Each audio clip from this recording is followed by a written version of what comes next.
हम बात करेंगे भारत में बाबर की आगमन की। दिल्ली सल्तनत की बढ़ती कमजोरी, 1398 में दिल्ली पर तैमूर का हमला और उसके बाद तुगलक सुल्तान का अपनी राजधानी से भाग खड़ा होना।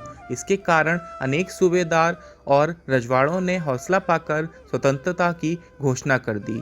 दक्षिणी राज्यों के अलावा पूरब में बंगाल तथा पश्चिम में सिंध और मुल्तान दिल्ली से संबंध तोड़ने में आगे आगे रहे।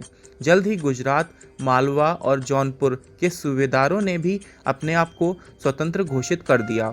अजमेर से मुस्लिम सूबेदार के निकाले जाने के बाद राजपूताना के विभिन्न राज्यों ने स्वतंत्रता घोषित कर दी। धीरे धीरे विभिन्न क्षेत्रों से संबंधित राज्यों के बीच एक सुनिश्चित शक्ति संतुलित पैदा हुई।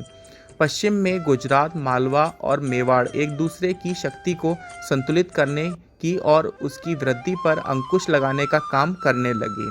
बंगाल, उड़ीसा के गजपति शासकों ने नियंत्रण रखा और जौनपुर ने भी दिल्ली में 15वीं सदी के लगभग मध्य से लोधी की शक्ति के उदय के बाद गंगा यमुना दोआब पर नियंत्रण के लिए उनके और जौनपुर के शासकों के बीच लंबा संघर्ष चला।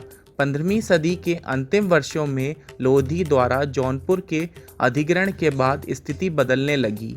इस विजय के बाद लोधी पूर्व राजस्थान और मालवा में अपने पैर फैलाने लगे। अंदरूनी कारणों से इसी समय मालवा का विघटन होने लगा, जिससे गुजरात, मेवाड़ और लोधी के बीच शत्रुता और तेज हुई। स्पष्ट हो गया, इस टकराव में जीतने वाला ही उत्तर भारत पे राज्य करेगा।